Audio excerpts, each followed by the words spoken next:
The following program is brought to you free of charge by the sponsorship of Novus Ordo Watch. See for yourself that the Church of the Second Vatican Council is not in fact the Catholic Church of the ages. Go to novusordowatch.org.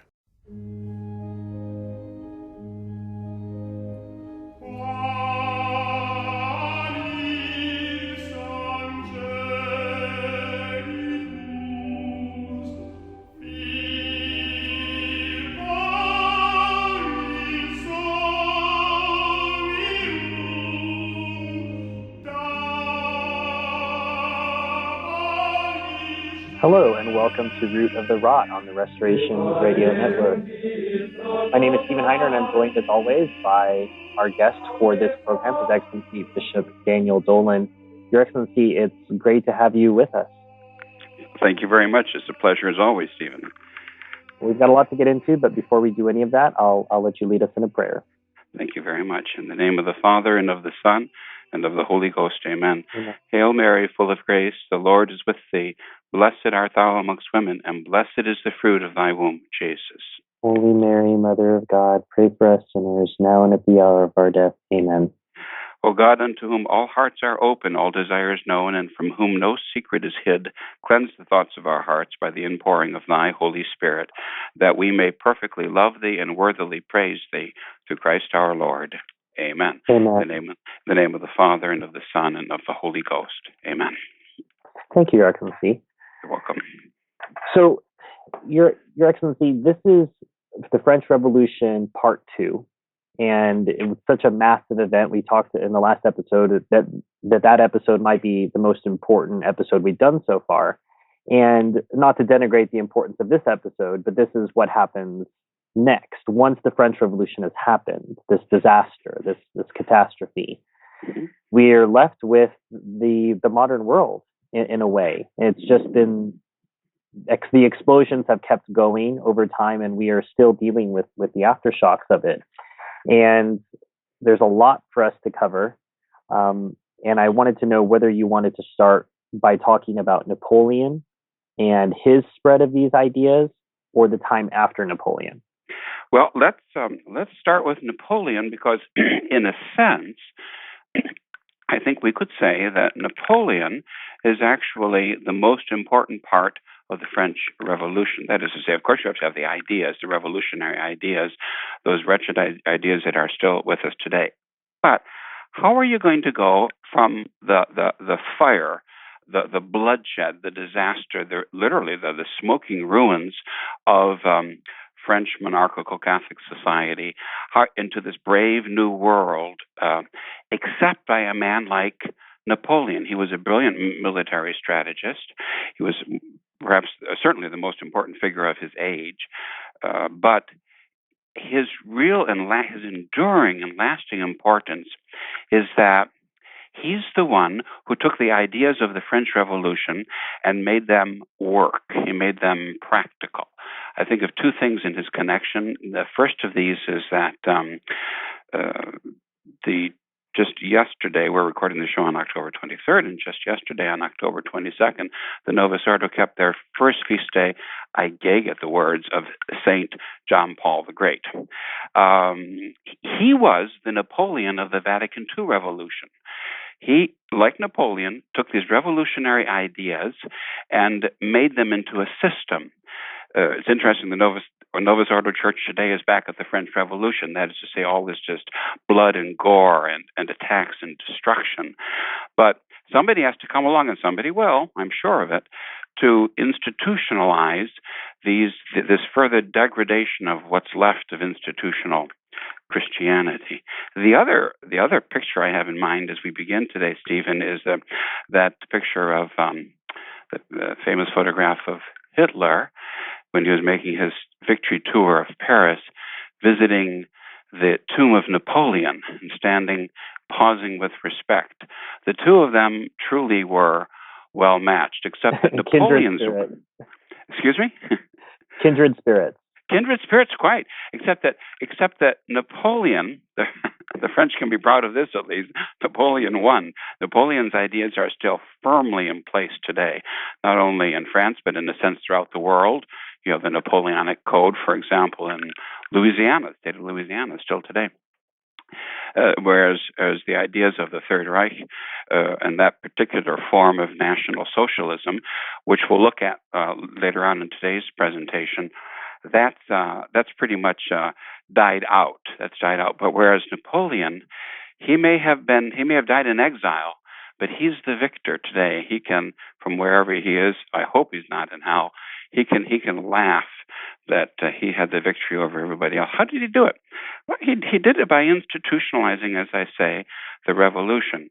So he didn't just conquer much of Europe in a series of wars in order to maybe promote the glory of France, a narrowly nationalistic view. No, he wanted to make France the center of a great federal empire, and he wanted that the light of its new Enlightenment ideals should shine over all of Europe. And so by this means, he would destroy what was left of Christendom. That is to say, what they would refer to as feudalism, the feudal, the medieval, well-organized society, certainly clericalism, and all of the traditions, anything that went against their concept of reason and their concept of equality.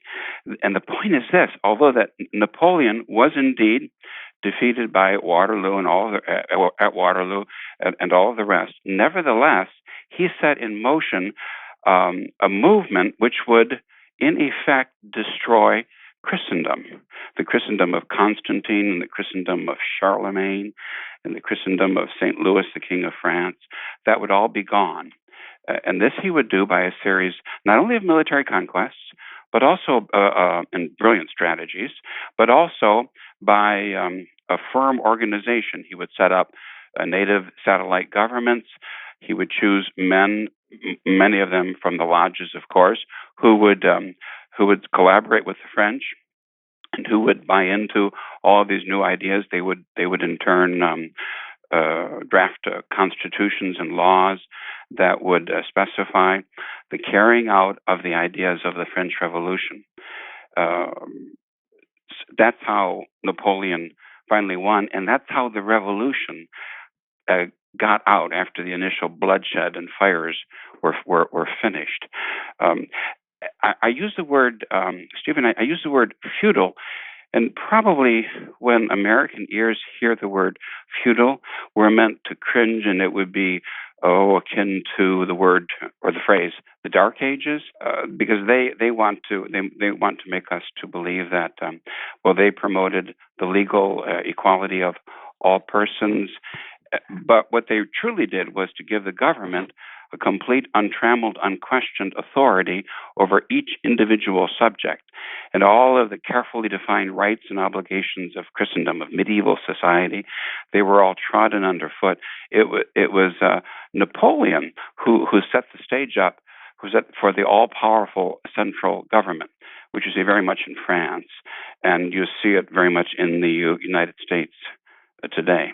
So under the claim of legally equal individuals, you have the only right that you enjoy today, which is that of being utterly and totally subject to the central government.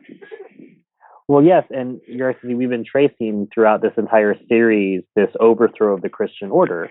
And we look at the Christian order, be it in the year 800 or in the year 1200, not as this big brother government, as if the king has time to supervise what's going on in a particular county. Yes. Whereas Napoleon has all the time in the world to directly supervise and micromanage. And as you say, the legacy is still with us. Unfortunately, for those of us who have to deal with the French bureaucracy and the immigration paperwork, it is quite clear that Napoleon's legacy is alive and well. Very much in place, and the true Catholic social principle of subsidiarity, that things should be handled at the lowest possible level, and in the simplest possible way. That's buried. That's buried under a mountain of paperwork, and people seem comfortable to live in and to do business that way. I think one of the reasons why the church had to go, Stephen, is that the church is The church is the defender of the poor. She always has been the defender of the underdog. The church is the one who promotes rights. The church is the one who protects.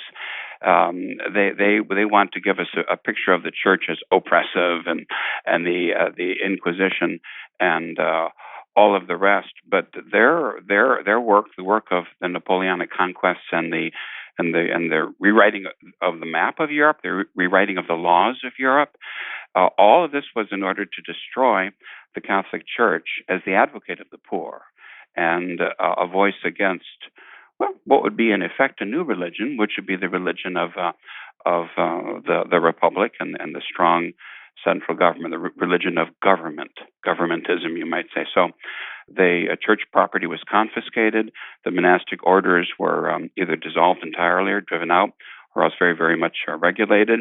And in the Catholic countries, toleration became the law, and then eventually full rights became the law for Jews and for Protestants. And for unbelievers, the so-called freedom of the press was also imposed. And Napoleon would compromise on some things. He would compromise, for example, on economic matters. He compromised on the question of the aristocracy. But he would absolutely refuse to compromise ever on the question of the clergy or the question of the principle of having a secular state. That's his legacy, isn't it? It's the secular state. But that's a misnomer. I think that we would hold that there's always a religion, and the religion today is a religion of secularism, and it's a religion of statism, perhaps most of all. Maybe you could reduce it to that. Today's religion is twofold. Don't be offended. Statism and sports, those two. And I suppose if you get enough statism, you'd be sort of driven to the soccer stadium on the weekend or something just for a little relaxation. I don't know. Well, but they're not. Got statism plus sports equals the World Cup, Your Excellency. I'm afraid so. And I'm afraid that the cup of God runneth over with wrath because of that, because no one is running into church for the worship of God anymore. So that's go ahead. Yes. Your Excellency, people are going to now use this as an opportunity to attack the church vis-a-vis the Concordat with Hitler, the Concordat with Mussolini, and the Concordat with Napoleon. That the church was part of the problem, right? You know, the church compromised with the Nazis because they had a Concordat. The church compromised with Mussolini because they had a Concordat. So can you contextualize concordats in general, obviously looking ahead to those ones in World War II, but looking back at this Concordat with Napoleon, good for the church, bad for the church? Why did the church do it? A concordat comes. You see the English word concord, or peaceful agreement, a peaceful way of life. In the word concordat, concordat is an agreement that's struck between the Pope and the ruler or rulers of a particular country, in which the mutual rights and obligations would be outlined. That's the definition of a concordat. The concordat that's struck between Pius VII and Napoleon in 1801 was the first of many, many modern concordats. It's the beginning of the church putting her 100% confidence in her diplomatic abilities and saying, well, this is a bad situation. We feel that this is the best that we can do in this situation for the glory of God and for the salvation of souls. The difficulty is that I think, with hindsight, it may be possible to maintain that many of these concordats depended too much upon human diplomacy and a certain naivete, at the very least, on the part of church authorities, not excluding the Pope when it came to secular politics, and not enough trust in Almighty God. So the question of the concordats, and we'll talk about the specifics in a moment, but keep this in mind as we're talking about it. It's how should we act? How should we do? Would it be better for us to compromise and look the other way and keep the churches open and have catechism classes and have masses again and sacraments and be able to preach in a trammeled way, not freely entirely, but at least be able to keep up the business of the church somehow? Or should we stand our ground? Should we condemn the evil as we see it?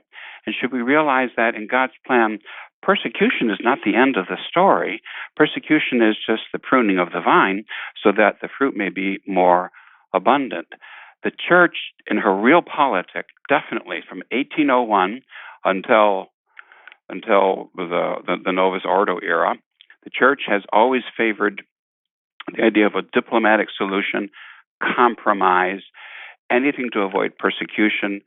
Basically, you could say, I think fairly, go along to get along. Has that been a good policy?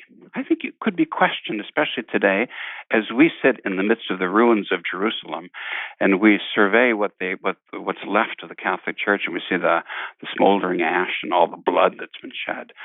I'm thinking of an author, the centenary of whose death it's just been marked in October of this year, Robert Hugh Benson, in that celebrated novel of his, The Lord of the World. If our listeners have never read this book, read it. It's a wonderful read, and it's utterly prophetic. And he and the the Pope figure talks about the coming of persecution as inevitable and as not a bad thing.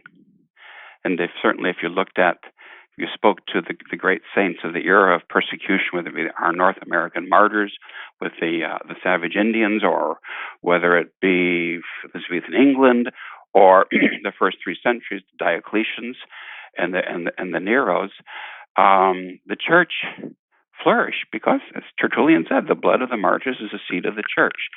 So that's maybe a little bit of a background, and that's, as I say, read and discuss. Think about this. Think about this a little bit.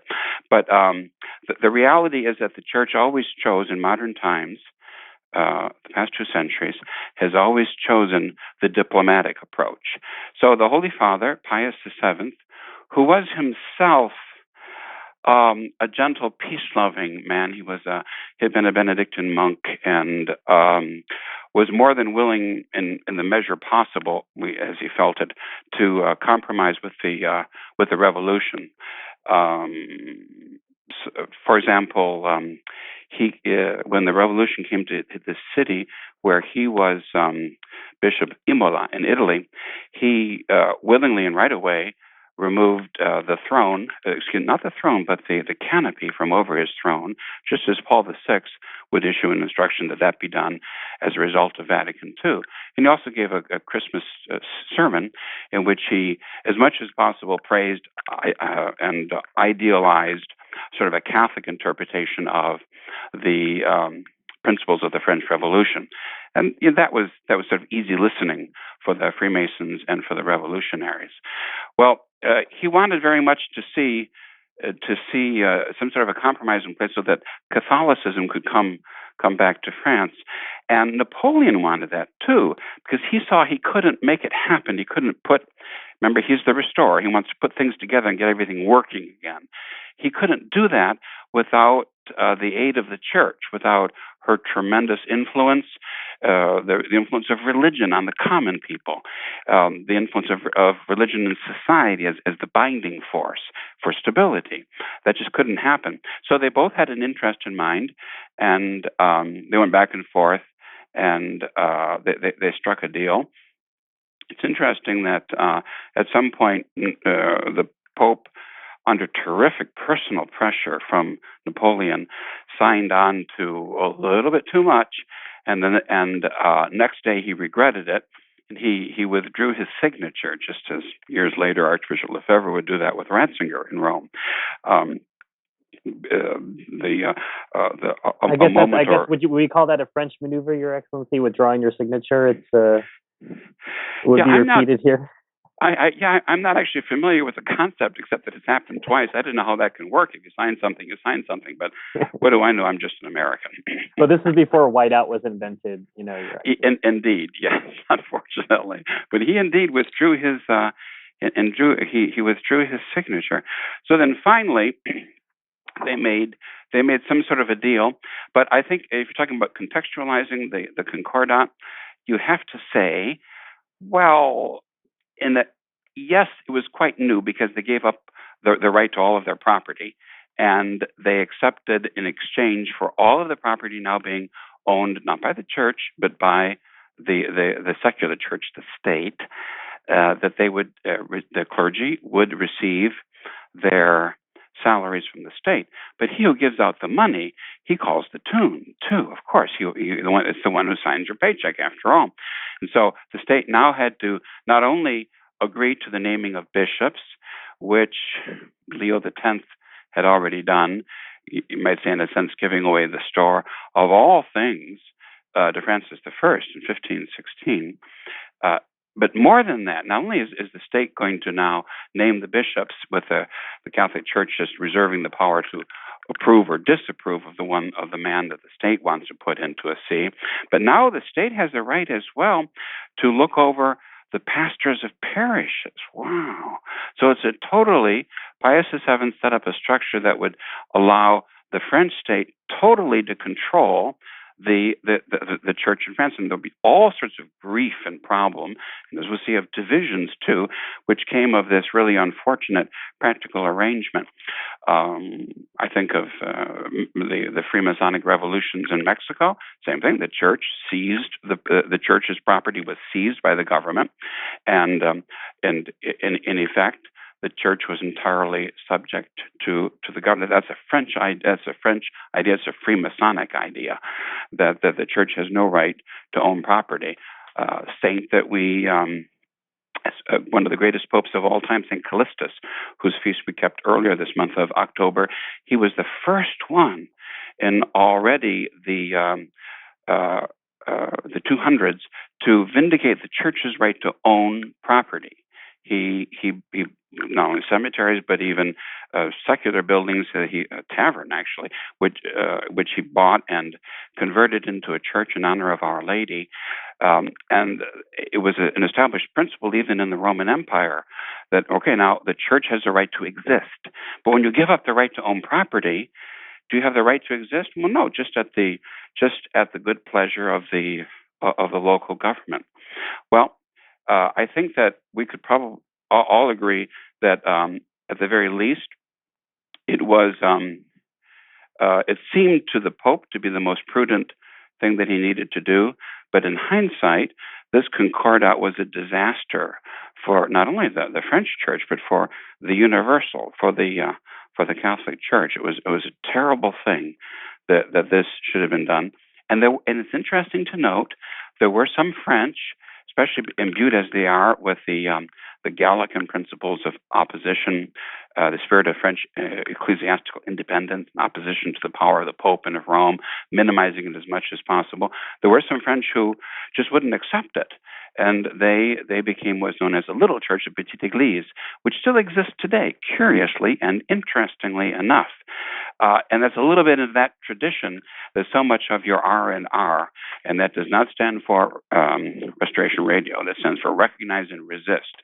That movement draws its inspiration from. It's sort of a bit in a line with. So there actually was a petite église that went into schism because they refused to accept the revolution that had now been institutionalized by Napoleon and blessed, in a sense, as the best that the church could do at this moment by the Holy Father, by Pope Pius VII. It's interesting, Your Excellency, you say we're still living with the effects of it. I was talking with Father Legal, who's my pastor here in Paris, and it was around Epiphany, and I was asking about Holy Days of Obligation, and he mentioned, well, that was suppressed. This was one of the holy days of obligation that was suppressed by Napoleon, and that the French used to have 10, and it was reduced to 6. And again, we think about, back to what you were saying, this is Napoleon arbitrarily deciding, okay, I'm going to just see how far I can push the church. And of course, as you're saying, a practical deal, the Holy Father can look at this and say, okay, we're going to lose 4 holy days of obligation. Are we going to die on this hill or not? And you're talking about that human diplomacy. Whereas we might say, look, holy days of obligation are pretty important. And if they're part of the secular sphere, that means everyone else has to take them off too and recognize that this is part of the Christian faith. And when you reduce that footprint from 10 to 6, you are inevitably just eroding the Christian sense of things. And we still have some of those that from the Concordat of 1801 are still honored by, quote unquote, honored by the Fifth French Republic, the disgusting form of government they have in present day France. But as you say, this is the church in a way getting cornered, right, by the strong man in the room. Yeah, I think that you really have to say that, since we're talking about the root of the rot here, Stephen, as we connect it back, we look at Leo X, who in some respects was a great pope, although probably not that holy and worthy of an individual personally. But he gave away the store to Francis I. And then there were other popes during the so-called age of the Enlightenment. One of the movements, talking about holy days, was for the Universal Church to reduce the number of holy days. We had not only 10, but we had a zillion holy days. That goes back to the medieval idea of a proper balance, because everything in Christendom is properly balanced. And so there were all these feast days in which you were obliged to hear Mass, abstain from servile work, and then there were other feast days in which you were obliged to hear Mass in the morning, and then some of the other obligations during the day were a little bit lessened. But before the French Revolution, many of these were abolished and then reduced to the title that you may have heard. The term is Feasts of Devotion. For example, the feast days of the Apostles. I remember reading the life of Bishop Challoner, who's one of the great vicars apostolic of England, just around the time of the French Revolution or slightly before, commenting to his people that, well, unfortunately, now Rome has abolished all these holy days, reduced them to just a relatively small number. Perhaps it was 6, perhaps it was 10. But nevertheless, he told the people, we should still, and this is a persecution, mind you, the Gordon riots, and we must still do our best to hear Mass on these days and to keep the spirit of these feasts that are now at least feasts of devotion. So you have the church retrenching. You have the church leaders compromising with with what? With the spirit of the world, the spirit of the modern age, with the so-called signs of the times. What has that ever gotten us? Except it's made us smaller and smaller and has put us in the corner. Too much human reasoning, I'm thinking, if you want to talk about the root of the rot, and not enough sort of viva Christo Rey, not enough muscular Catholicism here. But our duty is at least to in this show in this series to trace the root of the rot, and this spirit of go along to get along, of kind of a worldly diplomacy is certainly a major player. If you ask the question, how did it happen? Another important point to make here is I think the historical perspective that this series, I hope, will give to our audience. That is to say, recall that this happened even in the Middle Ages with that French king Philip the Fair, his attack upon the Pope, and the false principles of laicism and of nominalism. So we're talking not only France here, but Scotland and Italy and Germany. All of whom made a contribution to this revolution that takes you finally to the institutionalizing of the French Revolution. That one of the distinctions that one could make would be, with the other kings with whom the Church, in her prudence, decided to compromise, you were dealing with those who were, at least officially or on the outside or externally, Catholic monarchs, crowned, consecrated Catholic monarchs. With Napoleon, you were dealing with a man who was more of a Nero than any sort of a Catholic monarch, and who was essentially a pagan because he was essentially a Freemason.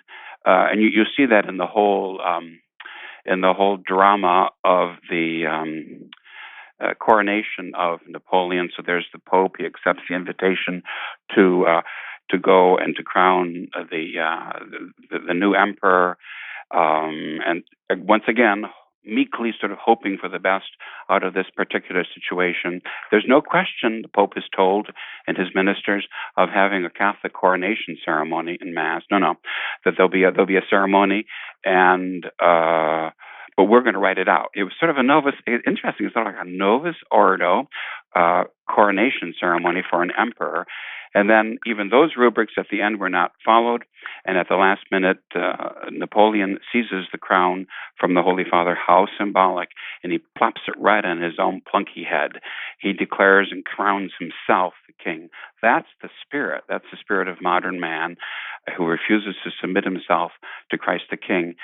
And this just a foot or two away from the humiliated vicar of Jesus Christ, the Pope, who, impotent, is seated upon his throne. Nothing he can say here, and nothing that he can do. That's the modern revolution, Stephen. I think. Who's the artist? Is that Delacroix? Jacques Louis David. Okay, David. It's David. Yes, it's David. It's seized in David's moment. Look at the expression on the Pope's face. Look at the scene, and it's a picture before which we could well pause and just sort of contemplate the sad reality. The Pope has been reduced to a figurehead. That's what they want, and the king and the high priest, that's Napoleon now. I have a couple of reflection points there, Your Excellency. Mm-hmm. One is, part of our purpose in this program is to try to give people a deep view. You know, when we have Vatican II, we have this recent disgusting synod that just happened. People keep looking at those things as events in isolation, and they don't connect the dots and say, well, no, there's a reason Vatican II happened. And part of this series is illustrating, yes, look at all of the paths that were paved in order to make this easy. And part of that would be some of the spirit and the implementation of some of those concordats. The second is, as you were describing that scene, I'm taken back to that huge painting, which is the second largest painting in the Louvre. The largest is the Wedding Feast of Cana. Ah, yes. And which is very funny. That one in its own, it's this Wedding Feast of Cana in a Venetian courtyard painted for Franciscans. That's another story. But that's for another show. But an interesting point. But yeah, David took 3 years to paint that painting, and yes, you can see Pius VII. He looks quite sad. David also did a separate. Our best portrait of Pius VII comes from David. You can see his hand is just forward in a slight blessing. That's all he's here for. He's just here to bless Napoleon. And right. Napoleon himself, as the rewriter of history, had David paint his mother into that painting because his mother was in Rome, because she didn't approve of this empire. She didn't approve of Josephine being crowned empress without having delivered an heir, etc. And this is Napoleon. He is the modern man. He is the self-created. This before the internet. The internet where you can go back and change your blog entry to be correct, and nobody ever knew it was wrong. Napoleon can create this painting, instruct David, make sure my mother is in this painting, even though she didn't come. Or the communists with their early attempts at photoshopping and right. putting people in the Politburo in the painting or out of the painting, depending on their status. The person is no longer there. Yeah, he anticipated all of remember just a hat at some point, just a hat showed up in the picture. Yeah, he anticipated all of this, the use of the plastic arts as propaganda, and brilliantly so. That's yet what is that? That's yet another reason that he's this pagan. High priest and pagan ruler, succeeded to where Julian the Apostate failed. Napoleon the Apostate was brilliantly successful. He used well all of these means.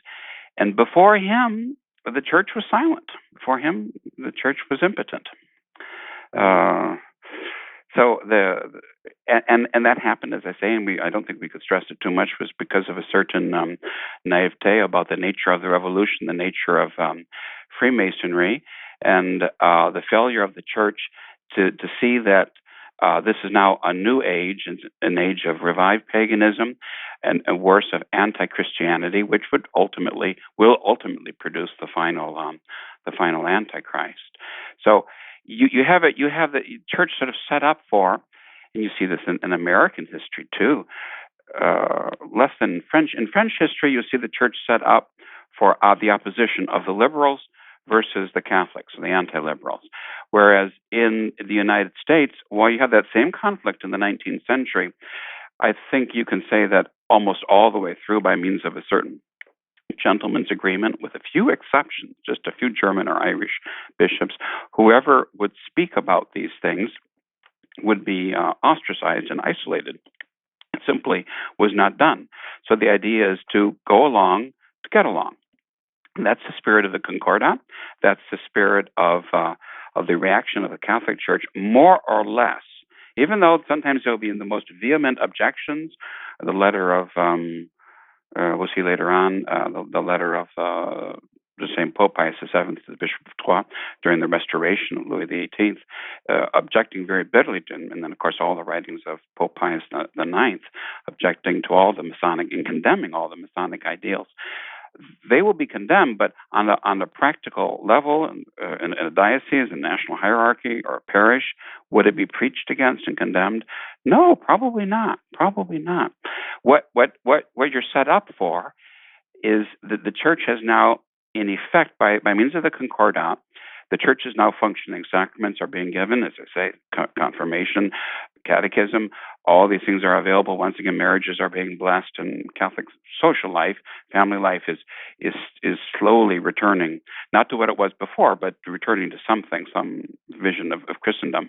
But you're left with this bitter heritage. What's that? That the Church would now be divided into two camps: the camp of liberal Catholicism, those who wanted to see an accommodation of the Catholic Church with the so-called new civilization, principles of the Revolution, and then those who truly Catholic realize it's impossible for the Church to accommodate herself to this new Freemasonic or revolutionary thinking, and that it needs to be condemned forthrightly and frequently. So amongst the liberals will be all those French names, Monseigneur Dupanloup and Lamennais and Lacordaire and Montalembert. And then in the United States, you have characters like Archbishop Ireland, Bishop England of Charleston, North Carolina, the celebrated Father Isaac Hecker, founder of the Paulist Fathers, Cardinal, the long surviving Cardinal Gibbons of Baltimore. But amongst those who refuse to go along with it, obviously are going to be popes. Indeed, will fall into that category, such as the glorious predecessor of Pius IX, Gregory XVI, Cardinal Lambruschini, Pius IX himself, after 1848, after he learned his lesson about the revolutionaries and revolutionary doctrine. St. Pius X, most of all, Dom Guéranger, the great Cardinal P, and many others, But so you're set up for, well, the Concordat of 1801 set us up for Vatican II, didn't it? Set us up for the so-called conservative or traditionalist versus liberals. And Archbishop Lefebvre historically would fit very much into the camp of the Catholics who refused to go along with the revolution. But if so many others could have promoted it for so long, despite the best efforts of St. Pius X, it's because of Pius VII. This is the legacy of the Concordat. Well, and I want to come back to tie this off at the end of our episode today, but it's probably a good time for us to talk about the horrible ideas that were spread by the march of Napoleon's extremely effective army.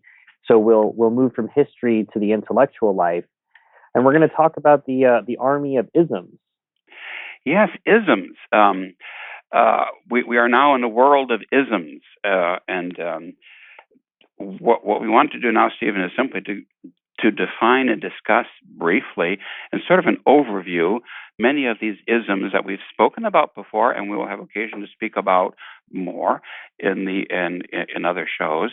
But we just have to give just some definitions, and then this is time to, as you would say, Stephen, to eat your spinach, or as my teachers used to say, put on your thinking cap, because we have to get into philosophy, and we have to get into horrible, ugly, modern philosophy.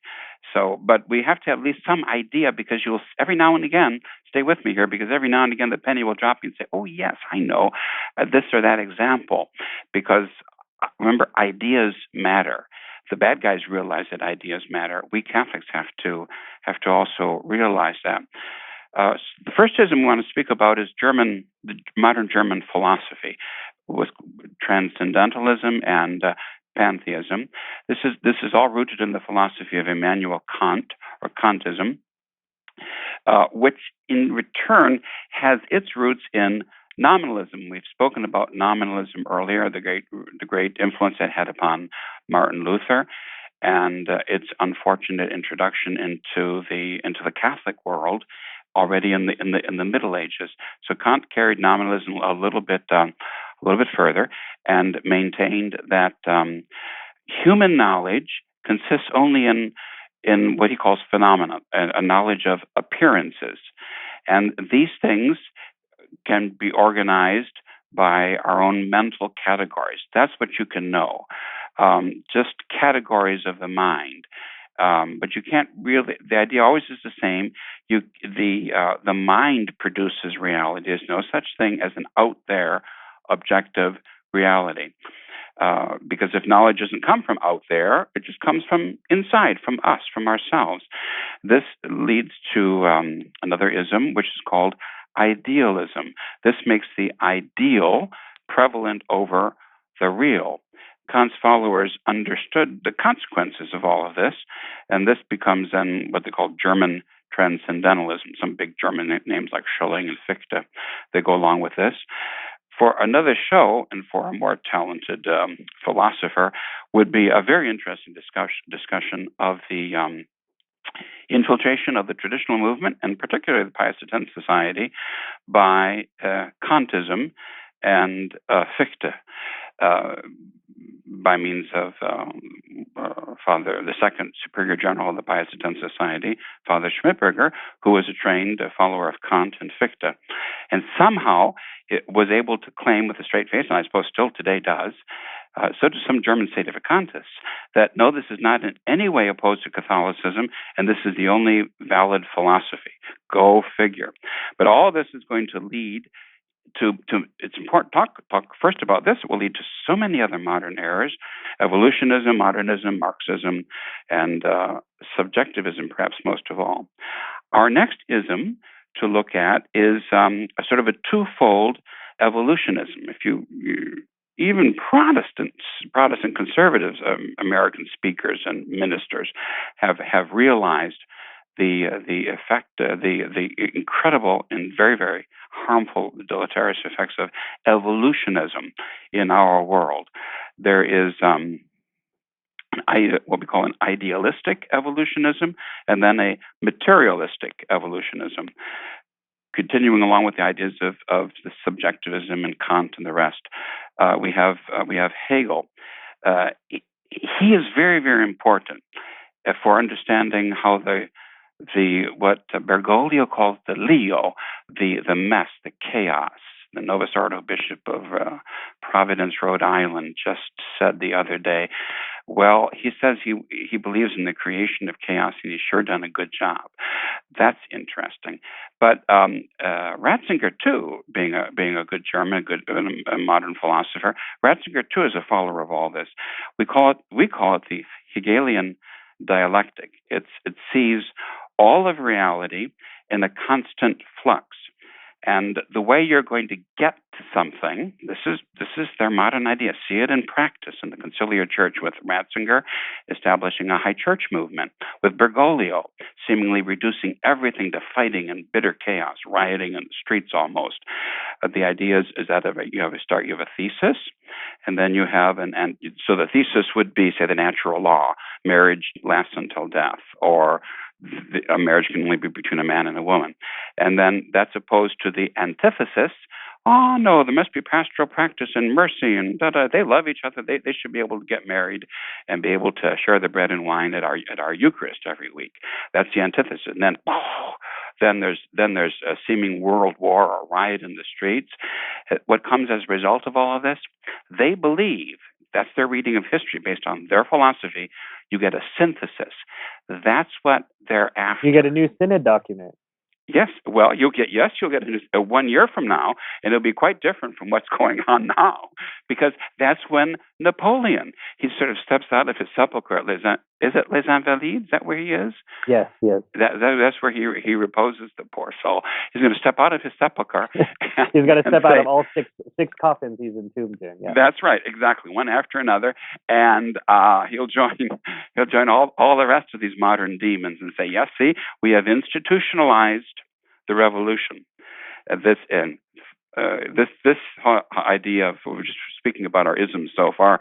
I want our readers to see, or our listeners rather, to see, to think through and realize the importance of ideas.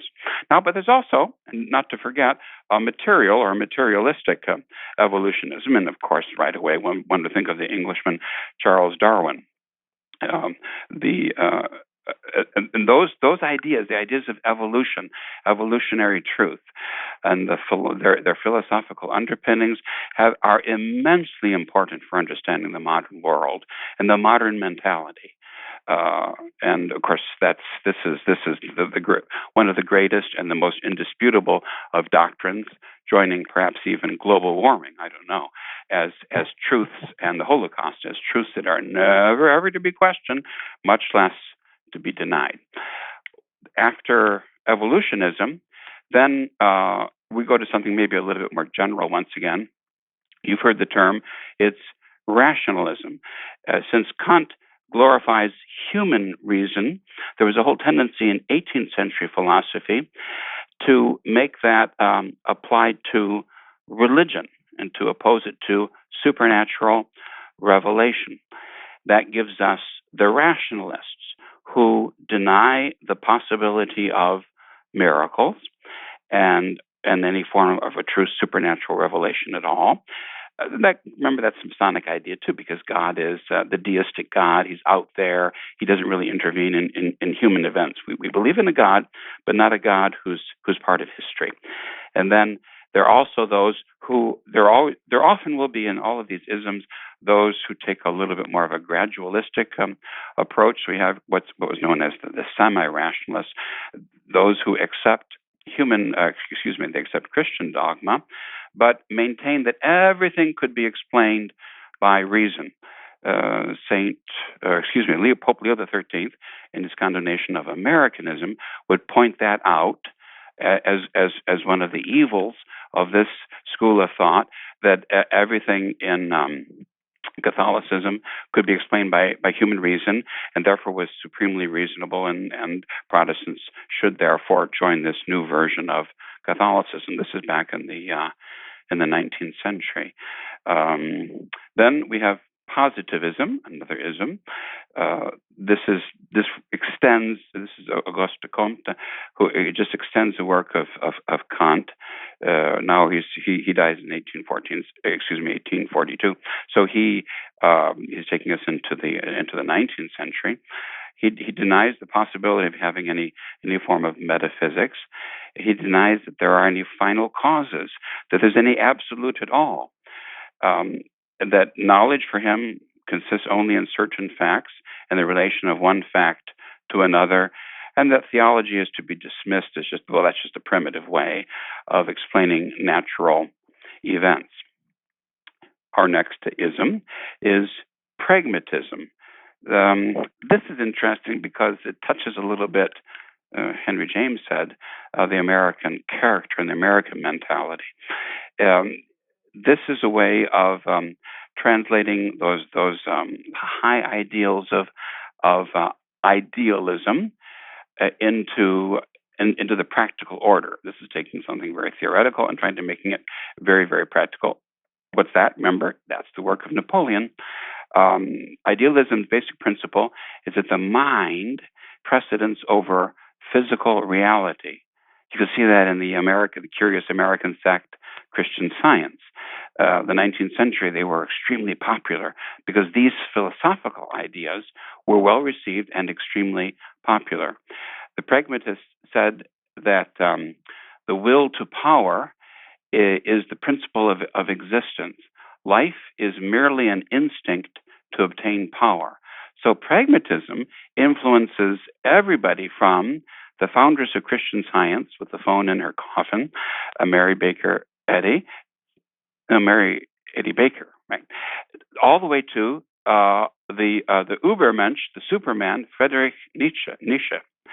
Profound influence on German thought, and that leads you to Hitler, who was a great admirer of Nietzsche. And as I say, there's an American connection too. William James identifies the truth with what works. If it works, it's got to be true. There's something sort of deeply American in that viewpoint. Whereas for the French, they would simply dismiss it. Whether or not it works makes no difference at all, except it'd be one more thing for the French to argue about.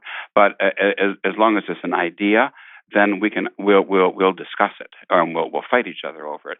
Whereas Americans would rather set aside all the ideas. Imagine we're going from idealism now to a seeming opposite, to pragmatism. If it works, it must be good. Let's accept it and try to impose it as an answer. Next, ontologism. This is again, it's this idea of idealism, which touches theology to a certain degree. Being in general is now just being, is now identified with divine being. Man is born with an immediate knowledge of the divine. And this knowledge is expressed by the use of the verb to be. I admit when we talk about ontologism, Stephen, that we're getting a little complicated, but I want to mention it because it certainly is a philosophical movement of the 19th century, very important, particularly because you have one of your Novus Ordo saints who was a famous ontologist, Antonio Rosmini, the founder of the Fathers of Charity, the Rosminian Fathers. His philosophy was condemned by the Church later on under, I think, St. John Paul II, if I'm not mistaken. He was totally, that saint we're putting quotation marks, he was totally rehabilitated, and Rosmini himself was proclaimed a saint of the Novus Ordo. So those are some of the philosophical trends and philosophical schools that affect us still today, that reach across the ocean to the New World, and which are sometimes in their roots, in the tendrils that they send out, the branches that they sprout, seemingly opposed to each other. But there you have it. That's a little bit about modern thought. Well, then we can move on from modern philosophical thought to modern political and economic thought or theories. This takes us to a definition of the word liberalism. You hear people describing themselves or describing each other as liberal. What do we mean by that? So we're going to talk about the classic meaning and then the popular or received usage today. Liberalism is a political theory, and it is an economic theory too. Concerning politics, it applies these bad Enlightenment Masonic ideas that we've been speaking about in this series to politics and to religion. Classic liberalism is very close to the modern movement of libertarianism, which is pretty much out there today in many conservative circles. And it's interesting to see what the links are here. It enshrines freedom, libertarianism does, as does classical liberalism, as an end in itself. It holds that human beings ought to be free to do whatever they want to do as long as they don't cause any physical harm to someone else. I think you can say that's pretty much of a definition of what we call libertarianism today. And furthermore, that left to themselves in an atmosphere of perfect liberty, human beings will always manage somehow to choose the right thing, and that society will benefit as a result of this overall. Classic liberalism calls for freedom of the press, freedom of speech, freedom of religion, all of these freedoms that have been so eloquently and frequently condemned by the true Catholic popes, especially in the 19th century. One of their mottos is a free church in a free state, and they see the state a state which is indifferent to religion, leaves religion alone almost entirely, as an ideal state. That's all of this is on paper, but the reality is that all of this is used as a key and as a ploy, as a means of actually achieving exactly the opposite, the total subjection of people by a hypocritical presentation of these so-called liberties. Well, that's liberalism as a political theory. Liberalism now, from an economic point of view, holds that the very best form of economics is, we've all heard that French phrase, laissez-faire.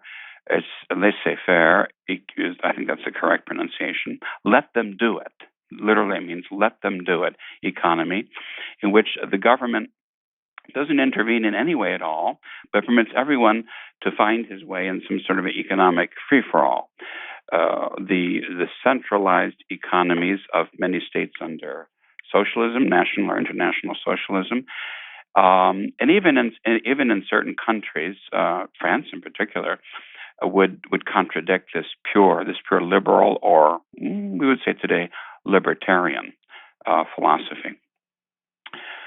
From liberalism, we can move on to its logical consequence, which is socialism. We'll look at socialism in and of itself, and socialism as a national socialism, or socialism as an international socialism, and finally the movement of what we call internationalism itself.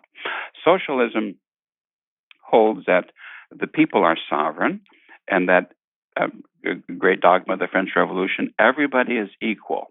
All are equal as citizens, and that nothing can get in the way, this is important, between the state and the individual. So you have to have an all-powerful state, and then you have the individual standing before the state. There's no church. There are no rights. There are no guilds.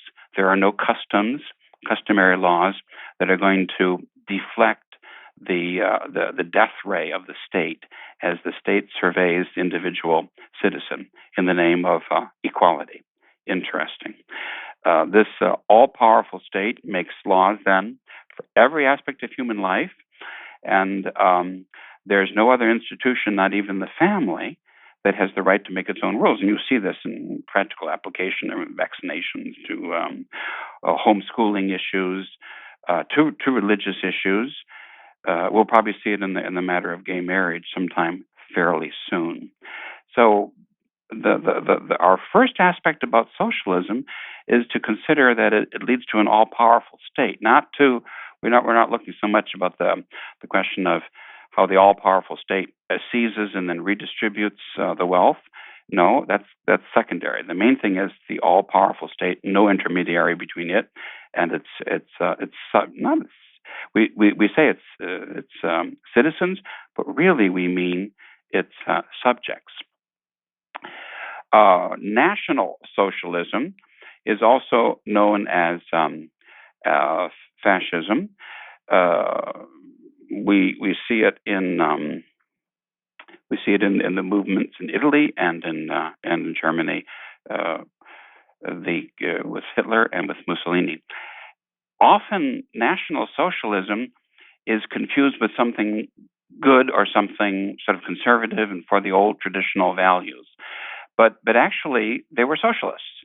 So they were part of this revolution. And their main interest, however, as socialists, was not, as I say, the redistribution of the wealth or even the central control of the economy by the government. The main interest was the all-powerful state that would dictate, with no appeal, every aspect of the life of the individual, whether it be economic or family, social, or religious, educational. That's National Socialism. Then we have to look at communism, which is, this is that distinction, by the way, I find very useful when it comes from Father Fahey. We have to look at communism, and that gives us international socialism. It's a form of socialism in its more radical form. Some forms of socialism, especially national, by no means require the abolition of private property, but only its control by the central government. Now, pure communism demands that all property, and all means of production should be owned and controlled by the all-powerful state. So when we're talking about creeping socialism, that's where we're going with this. And well-known communists were, of course, Karl Marx and Engels. Then the connection that we will make later on between this and a militant anti-religious atheism gives us the modern movement of communism today. Taking libertarianism one step too far, you have the anarchist movement, which is very, very active in Europe and in the United States, again in the 19th century, holding that all governments should be simply done away with, and that human beings only need to enter into agreements with each other to conduct their business and to keep the peace. So that there's no use for any government at all. So that's carrying libertarianism to a particular extreme, anarchism. For the 19th century, we also have to look at the movement of nationalism, which is still very much with us today. So all nationalism is I think, is a good example of filling the void, plugging the hole that is left by the loss of Christendom, a Christian society. So you've got to worship something, and that something that you're going to worship is the state. There's a healthy and a sane nationalism, but we would describe it as the virtue of patriotism, which comes under the natural virtue of piety, the love for one's country, one's homeland, where one is born. Whereas the nationalism of the 19th century in particular was exaggerated. And as I say, it's the result of the secularization of society. When you take religion away, when you take the church away from the daily life of people, then what do people have left? They're just pure materialists. So they have to have some kind of an ideal, and that ideal, of course, is going to be the state. And so demagoguery is going to make its appearance. The politicians will stir them up against others. You see a classic example of this kind of nationalism replacing religion after the so-called Quiet Revolution of the 1960s in Quebec, the French-speaking province of Canada.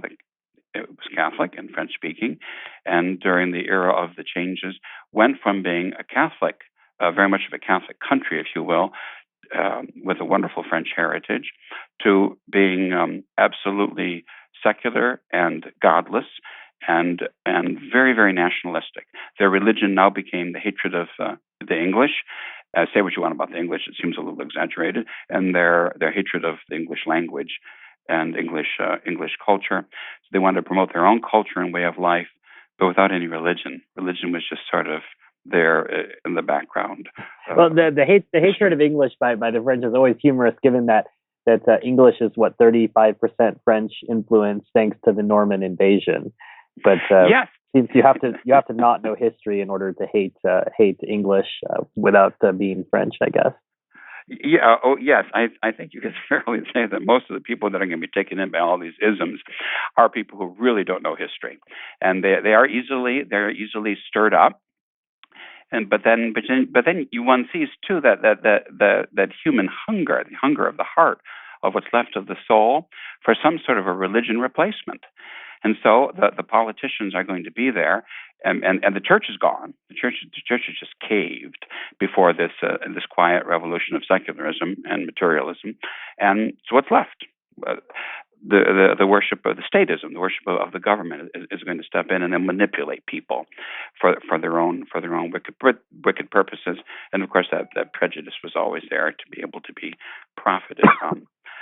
The opposite, another movement, also very popular in the 19th and 20th century, which is still very much with us today, and quite the opposite, again, is that of internationalism, which is associated with Freemasonry most of all, and also with world Jewry and communism and socialism.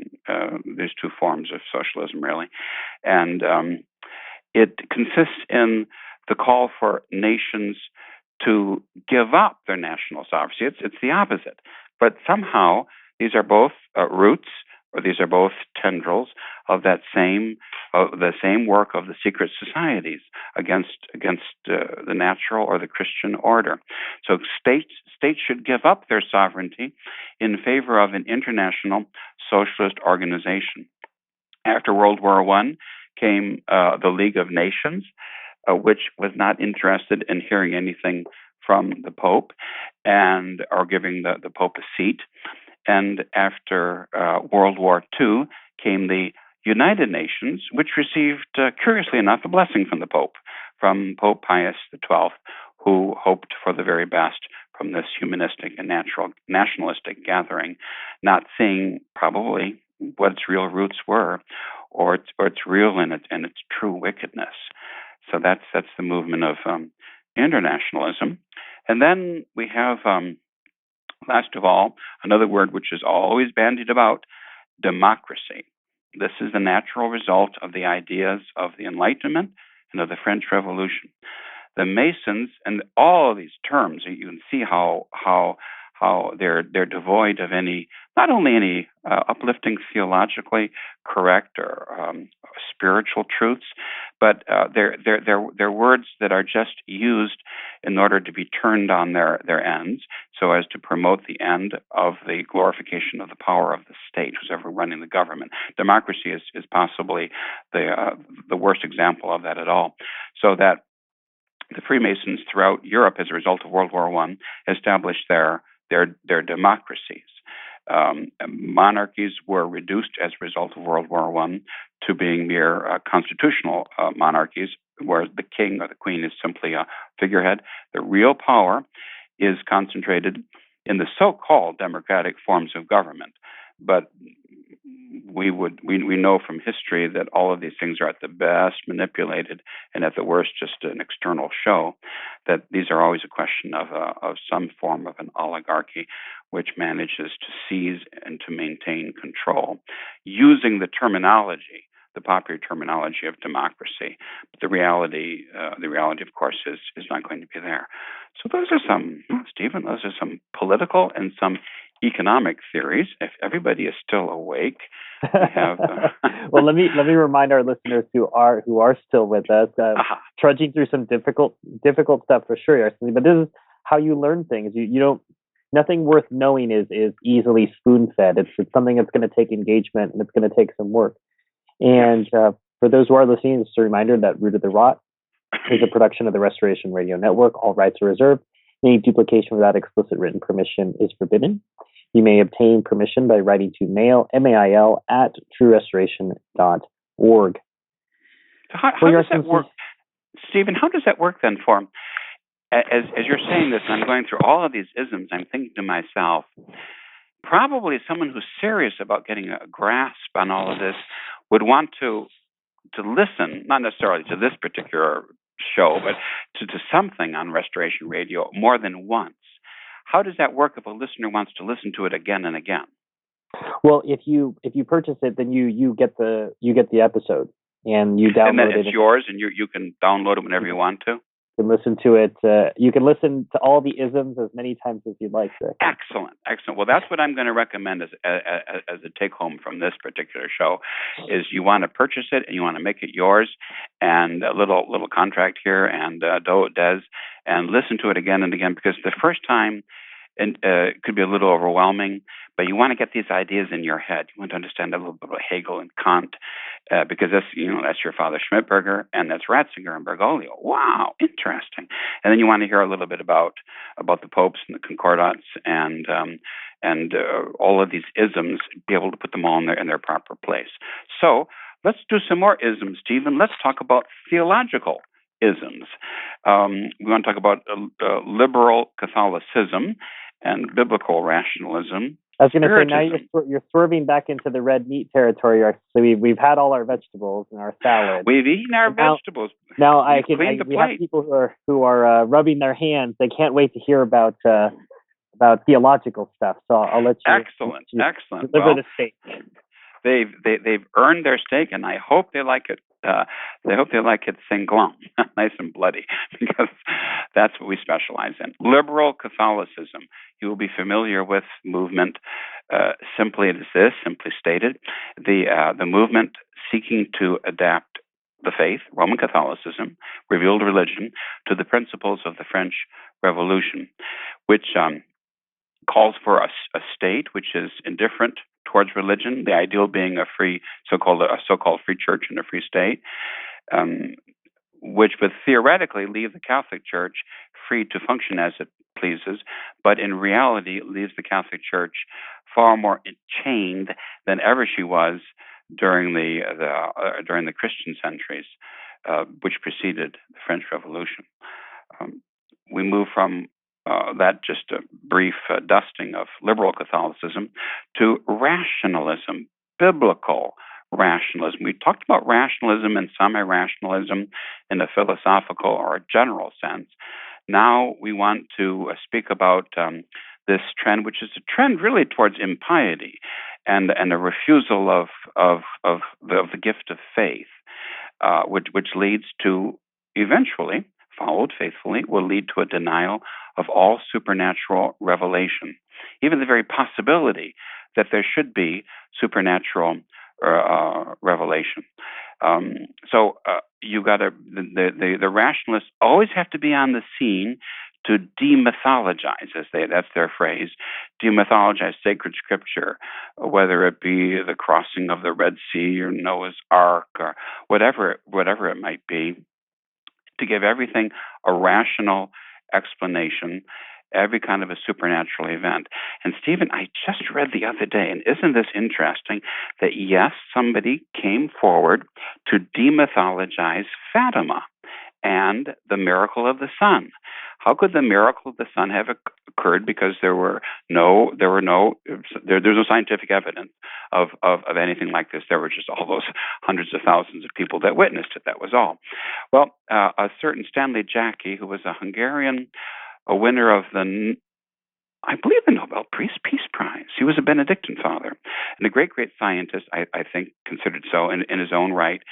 He provided the world with a demythologizing of the miracle of the sun, if you can believe it, in which somehow he's got ethers and he's got weather movements and light and all of these explanations, so that he's managed to cobble together so as to pass muster in the modern world. Because as we all know, everything must be demythologized. The idea that God, the maker of all, should actually work a simple miracle of the sun that's not in their categories. And because it's not in their categories, they would not even consider it. So someone has even attempted to demythologize the miracle of the sun of Fatima. Theosophy, we've heard that on Francis Watch, the idea that for the feeding of the 5,000 people were just carrying their own bread, and our Lord was just encouraging them to share. Right? They shared it with each other. That's one of Bergoglio's few dips into the pool of modern scriptural rationalism, but that's I guess maybe it's like you might say that's one of the things he remembered from his classes in the 60s, and he likes to repeat it. Theosophy and Spiritism. These were two very, very strong movements in the 19th century, United States, England, very much so, but also in Europe. Kind of died out, and you don't hear that much about it. But Theosophy was certainly still active in this country, even during the time of the changes. You would hear about it. Theosophy is a system which emerges from a fascination of non-believers with the occult, a fascination with this idea of pantheism, that everything is God. The system of Theosophy holds that man can directly have an understanding, a grasp of the divine essence, and this would only make sense because they are God, or they're part of God, and by means of Theosophy and the system of what the Theosophists hold as a system of teachers who come from another plane, another astral plane. The ascended masters are referred to.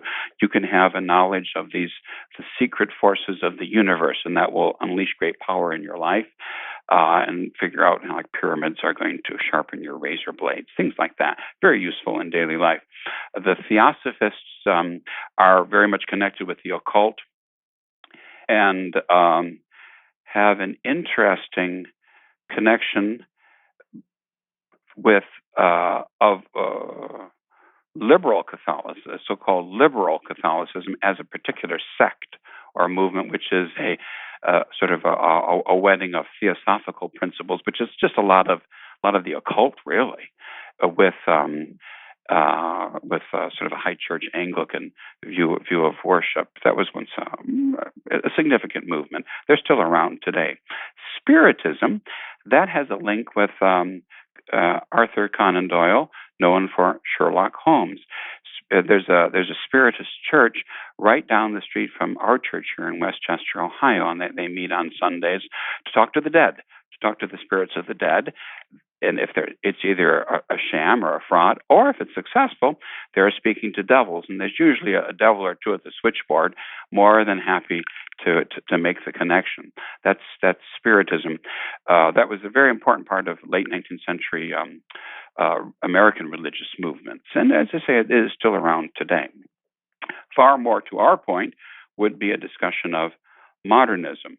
How do we define modernism? It's a system which desires to see the complete transformation of revealed religion, Roman Catholicism, according to the ideas of the age, of the times. Get with it, modern times. It accepts the philosophical conclusions of Kant and all the rationalists that it is impossible to prove anything in religion. You can't really prove the existence of God. It is impossible to hold that there actually was a supernatural revelation. But on the other hand, there are those who are known as immanentists, and they teach that God is identified with everybody's subconscious, and that religion is merely, this is classic, where we're here with classic modernism, religion is just the outgrowth, it's just the expression of interior religious experience. So religious experience, that's, you think of Tyrrell or Duchenne, Loisy, or von Hugel. It's something purely subjective, and it's personal to you, but at the same time, it's common to all of mankind. And it's you see how modernism steps out of the stagnant pool of German philosophy, Kant, and the whole idea of subjectivism is my personal experience. This finds an expression as well in the modern distinction between religion. Oh, I'm not religious anymore. But I'm spiritual. I'm a spiritual person. That all is a flowering of modernism. Old Catholicism. Now, Old Catholic or Old Catholicism, that's a contradictory term if ever there was one. Those liberal Catholics who rejected papal authority, and in particular really chafed at the idea of Pius IX, his boldness in calling an ecumenical council to define the always held Catholic teaching of papal infallibility. They wouldn't accept it. And so some of them broke away, especially in German-speaking countries, founded a movement known as Old Catholicism, claiming that they were holding, well, what the Catholic Church had really taught all the way through. But really, it's what the Catholic Church was subjected to during the era of the Enlightenment. Ignaz Dolinger is considered the founder of the Old Catholic movement, although he didn't actually do that himself. Others did, but it uses his name. Amongst their positions are, it's Old Catholicism is really yet another form of R&R, recognize and resist, isn't it? That is to say, they recognize the man as the Pope, but they resist him because, like the R&R people, they believe in freedom of thought in theological matters. We don't have to submit ourselves to the Roman Pontiff. They also promoted anticipated many of the changes, the marriage of the clergy, the vernacular in worship, and a classic modernistic approach towards theology. There are still so-called Old Catholics around today. Because of their free system of the consecration of bishops and the ordination of priests, they are at the source of of many people who enjoy playing church and have what's known as home churches. And so very often traditional Catholics might come across just by chance some sort of a chapel or church or an advertisement for a group that is, we would say, old Catholic. That is to say that it's somebody who's a plumber and then he wants to be a priest on the side. And he might present himself as a traditional Catholic attempting to say the Latin Mass, or he might present himself as a modern Catholic, and he might not even be he. It could be a she. But those are all some of the descendants of the old Catholic movement of the 19th century. And we Catholics, simple, without any etiquette in front of our name, we Catholics reject that entirely. And this whole sort of an old Catholic polity of just ordaining men, right? That's growing more and more in the traditional movement. We'll probably have to do some sort of a show about that sooner or later too.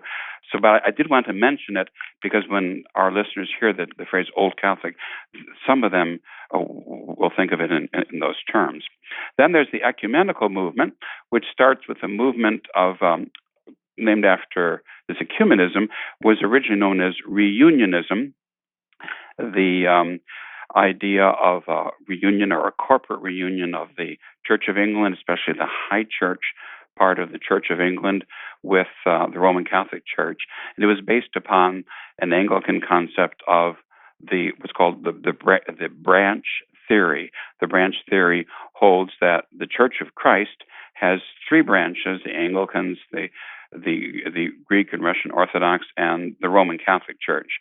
Of course, today, with subsist in and the whole Vatican II ecumenical theology, this has been superseded largely. But this is how it's got its start. And Lord Halifax, in his discussions, his theological discussions, played a great role in that.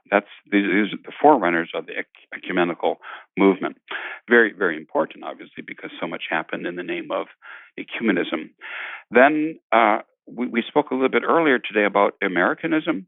That is to say, it's akin to modernism, which holds that in order to make converts, the church should relax her rules and indeed sort of reinterpret the very deposit of faith itself, and see and present everything in a way that's pleasing to non-Catholics and supposedly just based upon reason and common sense.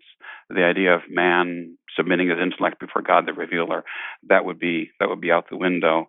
Modern Americanism also, of course, holds that the so-called active virtues are much more important than the so-called passive ones, and that we need priests and teachers who are out there in society, and the idea of nuns behind a cloister grill or monks, Trappists, working and chanting in their monasteries, that's passé. That's finished. So a lot of the Americanism really gives us a lot of the ideas of applied modernism, and it's American and at the same time French in its origin. These ideas were condemned by Pope Leo XIII.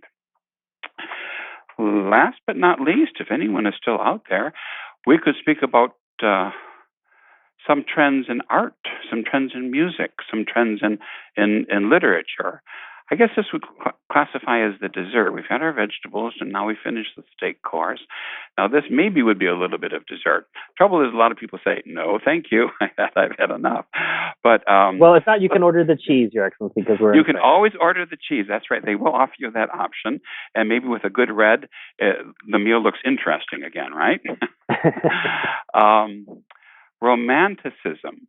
But this is important because this romanticism is a musical carrying out of the ideas of the Enlightenment, especially of Jean-Jacques Rousseau, the denial of original sin, that the most noble act that man is capable of performing is human feeling, sentiment.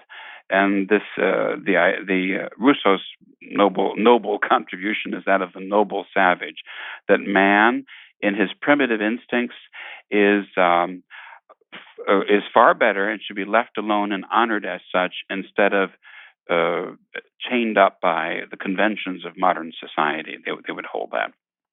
So Romanticism holds that all of the interior instincts of man, his sentiment, his feelings, all of that is necessarily good. So this is rooted in the idea of Immanuel Kant in his philosophy. It places subjective, personal feeling over any kind of objective truth.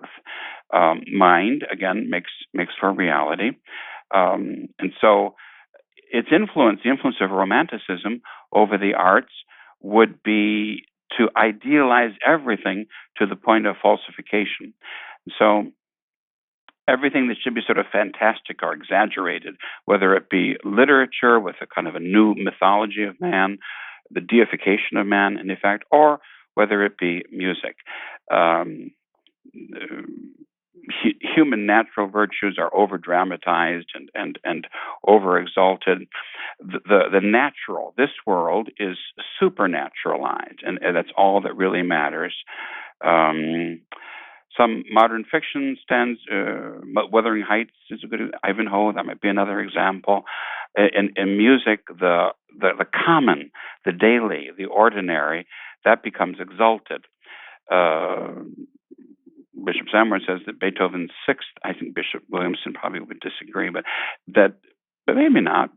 Beethoven's Sixth Symphony would be an example of this exaltation of the banal and the lowly.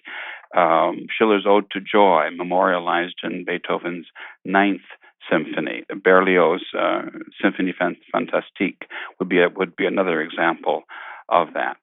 That's a little bit about Romanticism in music, feeling, sentiment. That's what you're going for. That's what you've got to feel good. So you can see how the connection between that and modern music and modern entertainment in general, or the modern so-called arts in general.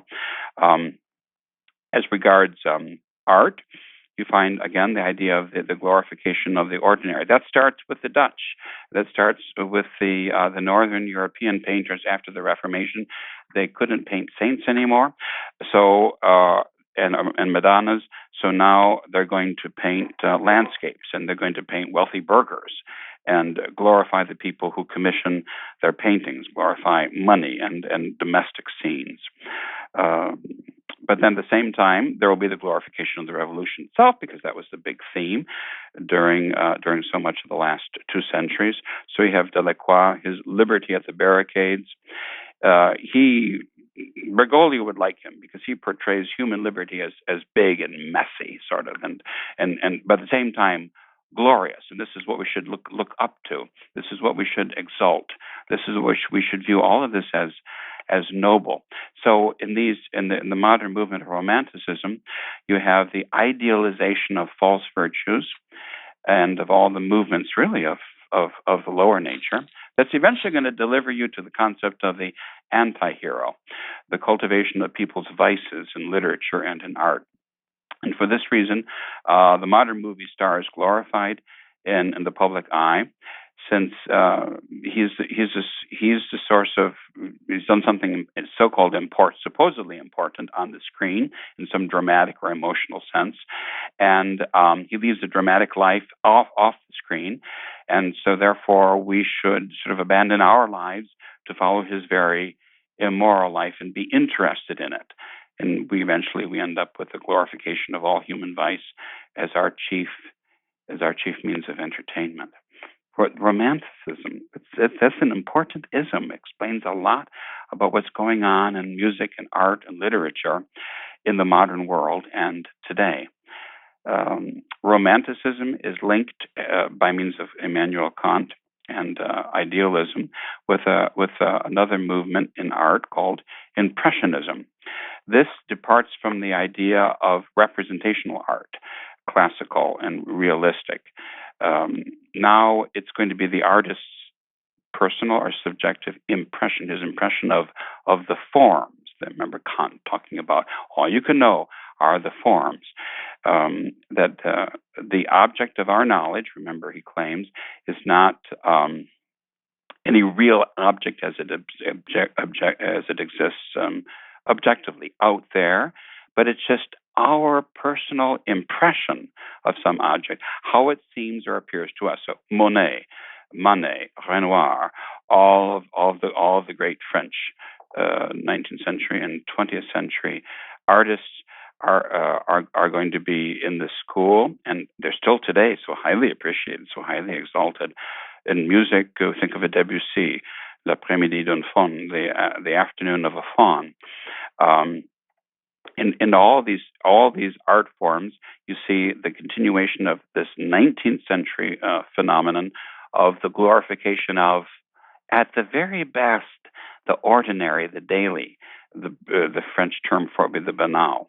And at the very worst, it's going to lead you to the glorification of that which is horrible and ugly and discordant, and it's going to leave you feeling worse rather than better.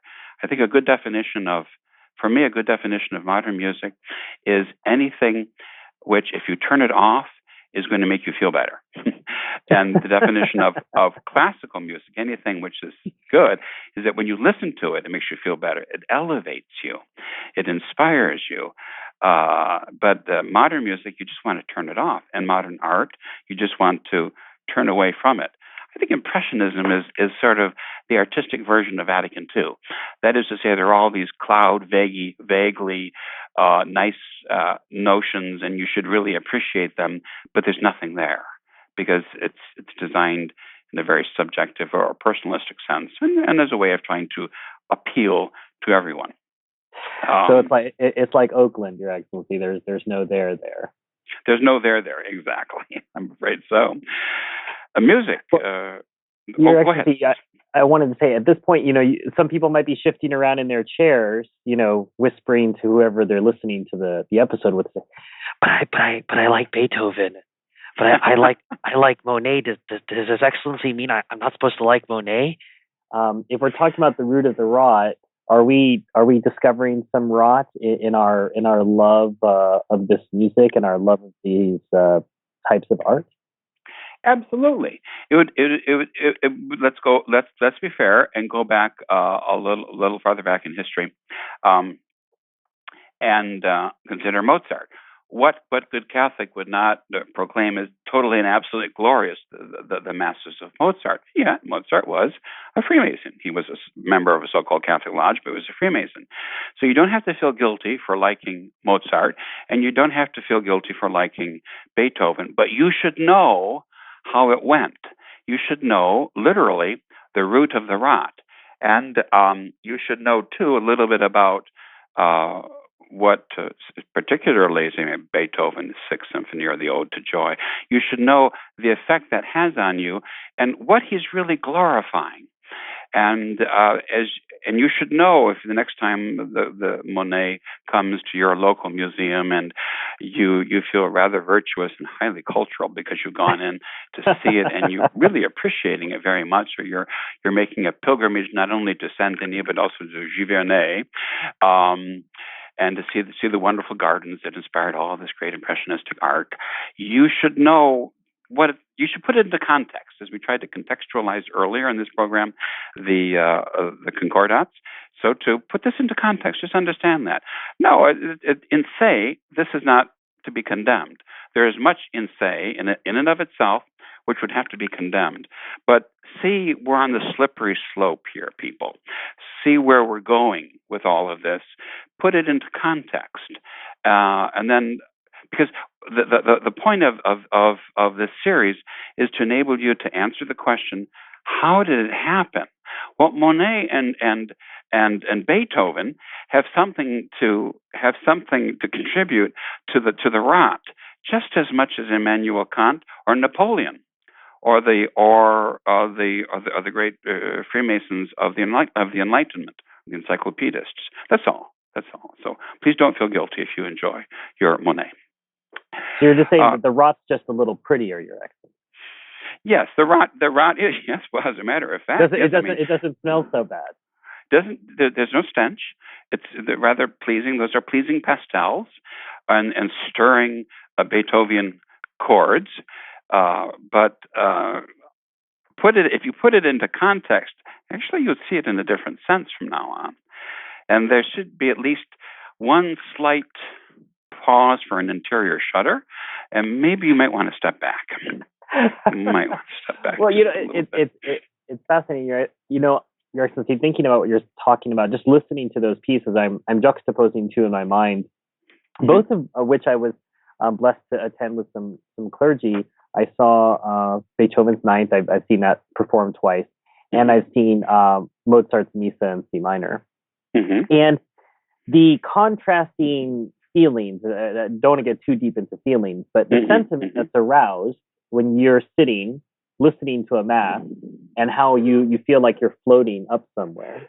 Yeah. And listening to Beethoven, and I'm ready for someone to put a torch in my hand, and I'm going to go march in the streets afterwards. Yes, to the barricades. Yes, exactly. Yes, I'm ready. I mean, tell me whatever I'm supposed to be protesting. I'm ready after this music, and it's pedantry. I mean, it's telling you, the music is telling you what to do. It's just that, now we have they play records backwards, and, Pink Floyd is telling you to go burn a house down or something. And that's demonic, and everyone sees that that's evil. But, if you're refined and you're sitting and you're in a suit and you're in a concert hall and Beethoven's telling you, well, it's okay then. And isn't that, haven't you touched upon one of the really great themes of the challenge of being a Catholic? That is to say, if you've got some grungy, long-haired hippie type who's preaching communism at you, or having a demonstration in the street, it's very easy to hold your nose and walk away and condemn them as quickly as possible. If you are sitting next to somebody who's well scrubbed and well dressed, and you're in a concert hall, a rather beautiful concert hall, perhaps with gilding and crystal lights and chandeliers and everything, and they're doing some wonderful Catholic classical music. Isn't this what we're fighting for? Isn't this part of the great civilization of the West? No, this is part of the problem. So it's a two-faceted problem, pro minimo, for the very least, and our audience needs to be able to recognize that. If you don't, you'll be taken in. That's why the importance of considering the root of the rot. So those who have money and who have power and who love beauty, or some version thereof, are often going to hit upon things that will seem very appealing to us, whereas the real ISIS revolutionary chopping off kids' heads will just reject it entirely and out of hand. But pause, step back, eat your spinach, and think about the links here. And by all means, do think. That's very important. See, as you were talking earlier about Beethoven, I thought to myself, two B's here: Beethoven and, yes, Bergoglio, because the idea of wanting to run out to the barricades, right, get a torch, and that's Bergoglio's much beloved concept of this Leo, the chaos. That's what he wants, and it's an odd thing, isn't it, that soon after he took over the Vatican, he refused to attend a concert that had already been scheduled, and he made a big deal about his humility and was sitting and listening to classical music performed in a concert. That's for princes, and he wasn't a church prince. He was busy, creating a little chaos someplace else. But that's modern music. That's Beethoven. You're right. You've got your finger on it. That's what it's about. It's to move us towards this stuff. Whereas good music moves us in an entirely different direction. I think of Bach's Mass in B minor and the magnificent Kyrie, how that lifts the soul up in this plea for mercy before God's throne. Entirely different feeling for it. I think directionally, Your Excellency, it moves us up, not forward, not in the direction of progress, right? And that's why it has to be rejected out of hand as something just of another age or for princes, I guess. But last but not least, just a little bit word about the final utter degradation, which still appeals to the cheat sheet, to the modern wealthy classes, but this is where, fortunately, no traditional Catholics, no true Catholics are going to be deceived.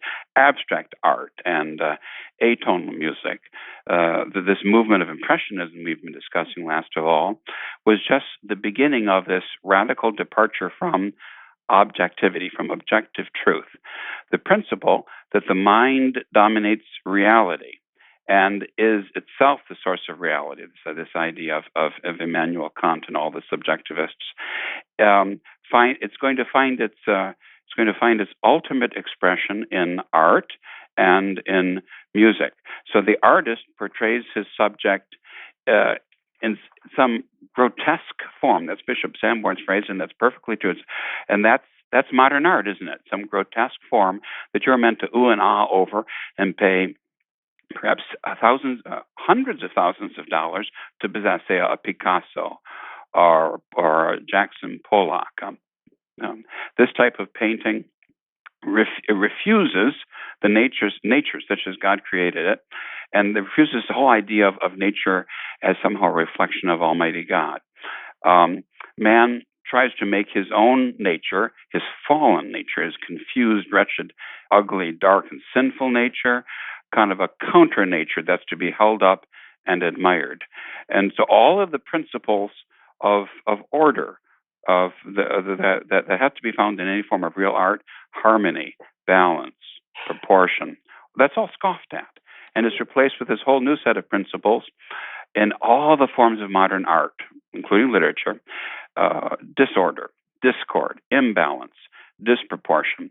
So you see it. You see it then in the arts, an actual representation of these awful philosophical ideas, just as you see in a modern Novus Ordo service, a modern Novus Ordo church, the exaltation of what? The banal at the very best, the ugly, the offensive, the aggressively revolting, right in your face, because that's the philosophy, the theology. Now you're going to see its actual expression in representational art or music or writing. Same thing is going to be, it's this diabolic love of the ugly for being ugly. And other people are supposed to really ooh and ah over it. And the same thing, of course, last of all, will be in music. You've got Arnold Schoenberg or Stravinsky, the development of the eight-tonal music. The classical and the eight-tone scale is now discarded for a discordant 12-tone scale, which could vary with each piece very, very subjectively. The whole classical metric system is altered. Everything has to be offbeat, out of proportion, imbalance. Everything else of the Novus Ordo loves to have everything off balance in their sanctuaries and their ceremonies. There's a reason for that. Well, it's as you're speaking about your I'm laughing because in my youth, about 5 minutes ago, I would go to some of these modern exhibits, or I'd listen to modern classical music, and I always asking myself, do I not get it? Am I not getting it? Over time, I've come to realize that modern art needs commentary because it's so horrible. These emperors' new clothes, right? Well, you need commentary. It's sort of like the Novus Ordo needed commenters because they needed to explain to you how terrible their service was. Mm-hmm. And so all these people are wandering around these modern art galleries and they're looking at a Rothko, which is this black rectangle. Yes. And I'm looking at it. I look to my left and to my right at other people who are looking at it. And I'm thinking to myself, people are trying to make people feel like they're dumb, like they don't get it. Mm-hmm. Like, oh, well, you don't get it. Right. And a hallmark of modern art is you need an explanation. And I suppose that's the beauty of Catholicism, Your Excellency, is it's the art of the obvious. Yes, it doesn't require a whole lot of explanation. I just read something from a very interesting piece from Novus Ordo Dominican, in which he was attempting to maintain some sort of a distinction, like the old Mass and the old way, that would require all this explanation. Whereas you see in the new way, everything is very simple, and the people can grasp it immediately without any sort of a commentary. Whereas it's exactly the truth, as often the case, is exactly the opposite. A man off the street, including, and that says a lot, a modern man off the street can come into one of our masses, whether it be a silent low mass on a weekday or whether it be a gorgeous pontifical mass on a feast, and immediately perceive what's going on and derive all sorts of benefit from it, and despite himself, be drawn into it in some sense. if he shows even just a little bit of willingness on his part. That's our experience in weddings and funerals and Christmas. And people will always be saying things because they're touched by it. They don't need anybody explaining anything. It's all obvious. It's elaborate layers of ceremonial music. It's true, but it's open to everybody for his understanding without any fuss. Whereas your Novus Ordo, that has to be explained, and that's why the Novus Ordo ministers are always explaining this and explaining that, because they've stepped away from the natural in their abhorrence of the supernatural, and so they have to always be explaining to people, talk about what they're attempting to accomplish. As you say, at a modern museum, looking at some canvas is painted black, and someone will have to explain to you its glories and why you should pay so much money for it. The Emperor's New Clothes. Well, I suppose the Emperor's New Clothes is a good place for us to end. We started with Emperor Napoleon today, yes. So we'll end with his false clothes that he's spread out all over Europe and consequently all over the world. As always, Your Excellency, thanks so much for your time. What's going on at St. Gertrude's these days? At St. Gertrude, we are getting ready for our 40 hours devotion, which opens Friday night, the 24th, and continues through Sunday night, the 26th. We're probably one of the few churches in the world which has for over 30 years consecutively each year performed this traditional Catholic devotion of the solemn masses, the adoration of the Blessed Sacrament for 40 hours, and the processions.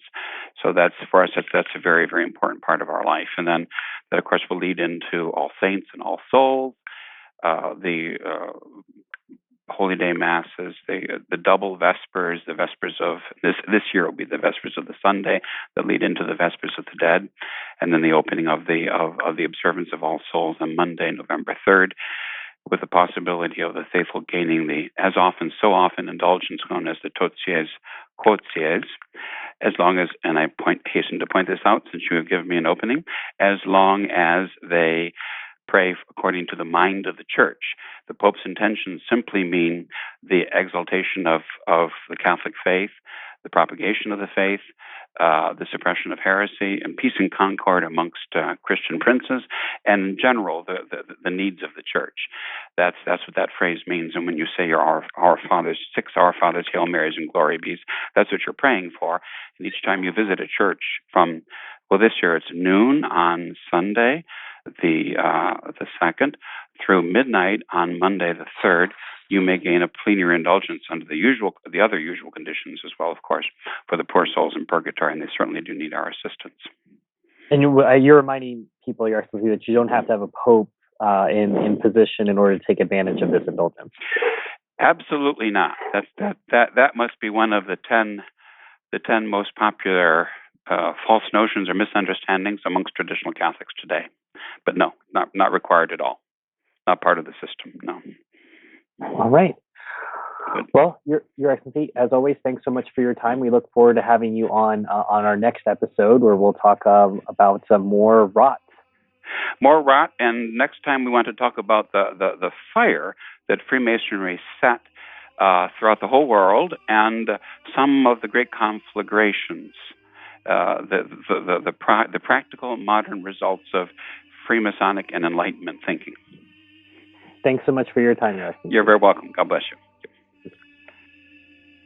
All of us here at the Restoration Radio Network would ask that if you found our work, this episode, to be informative, helpful, in any way beneficial to you and to your faith, please consider sending a note of thanks to the clergy who help make our network worthwhile. If you have any questions for His Excellency on this episode or any of the past episodes, you can write to him at rootoftherot@truerestoration.org. Remember that above and beyond material contributions, the most important donation you can make to our work here is prayer. Please think of offering a rosary, a mass, or even an Ave for our work the next time you pray. For the Restoration, I'm Stephen Heiner. May God bless you. This program was brought to you free of charge by the sponsorship of Novus Ordo Watch. See for yourself that the Church of the Second Vatican Council is not in fact the Catholic Church of the ages.